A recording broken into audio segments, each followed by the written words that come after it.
Hey guys, it's Woody here over at USA Made Blade, and just coming to you from the shop tonight, talking to you about something that we talked to you about almost 2 years ago, and that is the ZT0456.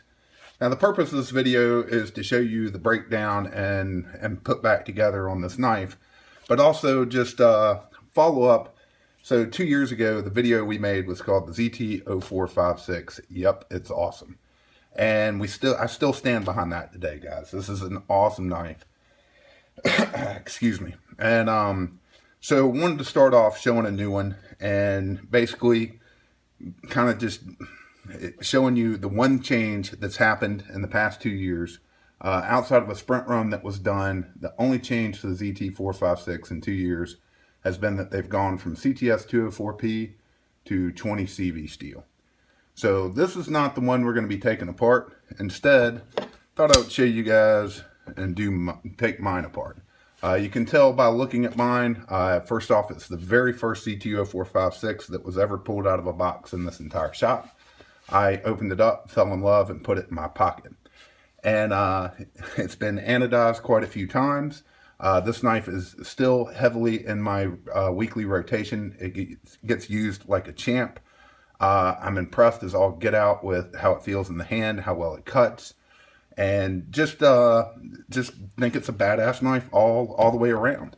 I'll go through some specs while we start taking it apart. First off, I'll go ahead and throw my little thing out for if you're going to be taking knives apart, get yourself some Weehaw bits. They're awesome. You're not going to regret having them. And secondly, my other disclaimer, if you're not used to taking knives apart, I'm not taking a lot of safety precautions here because I take a ton of these apart every week. And but cover the blade, use some painter's tape, take precaution, please be careful. And now that I've said that, I'll probably cut myself. But going over some specs here, the new versions, like I said, are 20 CV steel. Blade length on these is 3.25 inches, and close length is about 4.25. Or I'm sorry, 4.5, and overall length is 7.7 inches. So you can tell I started taking the pivot apart. Normally this would already be Loctited. I usually put just a small little strip of blue Loctite about the middle of the pivot screw, a little further down, maybe a quarter way from the top. But this is not our first take on this video. We had a mistake, so breaking the Loctite's pretty easy the way I do it, so it's never a problem. We're using T6 and T8 bits, or Torx T6 and Torx T8. So T8 for the pivot, and then T6 for the lower screws. And guys, you want to just kind of get these on here and make sure you've got a good connection. Everything feels tight before you really start pushing at it, because you do not want to strip a screw. ZT, I do believe, will still send you these screw replacements. The pivot, I think they do charge for, but most of the other screws, I think they'll still send you for free. So get all these things done. I like to keep the knife nice and light in my hand, and this one's been taken apart a few times, so it's definitely going to come apart easy. Everything's kind of falling apart, but if you watch my video on taking apart, I believe the ZT452CF, you'll see sometimes when they come apart, you got to work from the bottom and just kind of wedge it undone a little bit. Here on our lock insert, this is a T8, and get that undone. Didn't want to cooperate there. And then on my clip screws, I know I've got one of my clip screws is getting close to needing to be replaced. It had a little, I tried to over tighten it not too long ago, last time I took this thing apart, probably about 6 months ago. So there it is, all stripped down. Now getting these off, I've shown you guys in the 452CF video, but get yourself a hard surface. I'll try and do this with my hand, but just a wood desk or something like that, and get at the end of it and tap, and it'll pop right off. If it's your first time taking it apart, you're going to probably have to tap it quite a few times. And there you go. Go ahead and pull my backspacer off here, get all my screws apart, And that is the 456 broken down in a nutshell. Now, I'm also going to show you how I put them back together. I'm sure different people do this differently, but this is the way that's worked best for me and been the most efficient. So basically from here, I'm going to take my lock side. I'm going to go ahead and get my insert there, lock bar insert back on. This is the T8. Now in this step may not seem that important, but it is very important.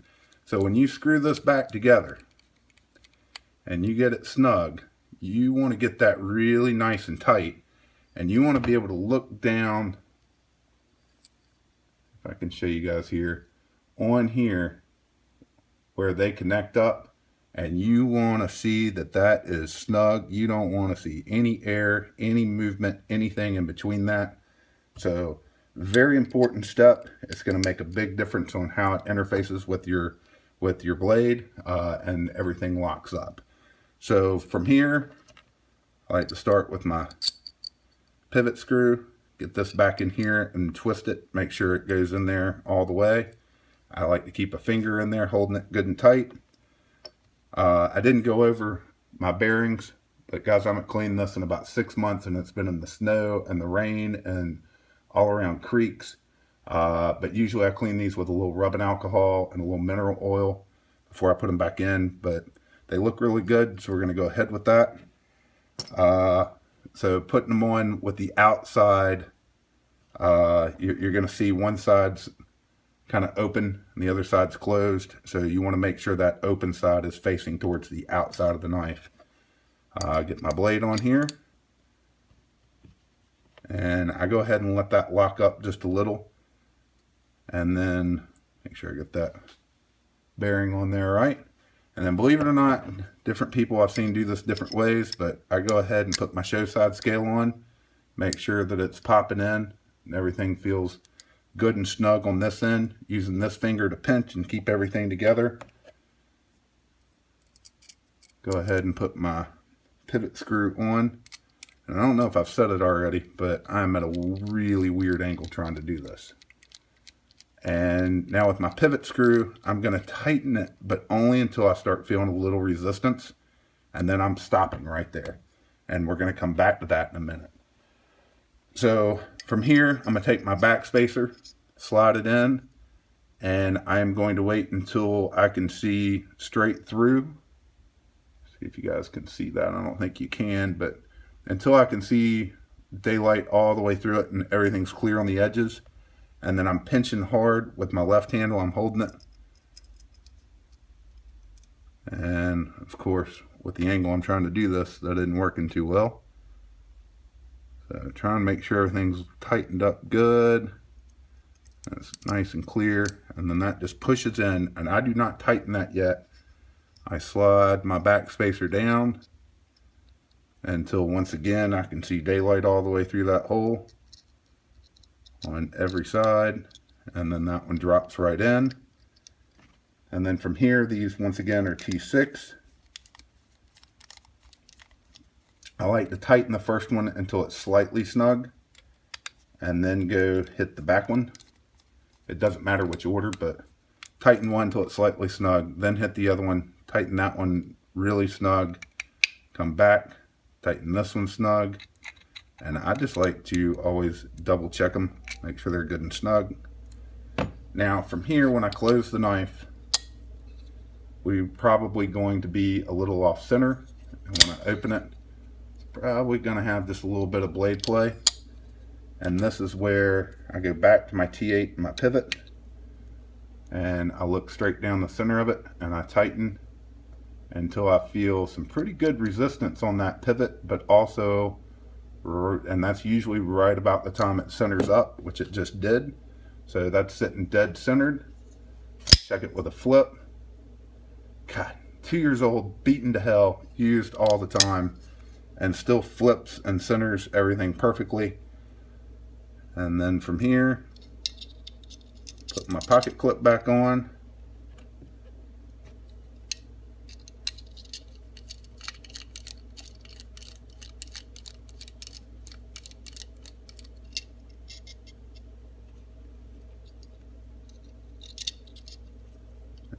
And I like to, like I said, one of these is getting close to the end of its life. That's the one. So get some good pressure on there, get that one tight, then go to the next one. That's good and snug. And there she is, all back together, Sasquatch clip and all. And still flips like a dream, still cuts like a dream. Guys, it's an amazing knife. One thing I will point out, I don't think I said it, I have never actually sharpened this knife. I've only stropped it, and it still has an amazing working edge to it. Like, I can still slice through paper quite easily. So just a great knockout of the park for ZT. It still is, to me, one of the best knives they've ever made. So if you haven't checked one out, I hope you will. I hope you'll also check out our anodized versions. They're all on our site at usamadeblade.com. And as always, folks, we appreciate you watching.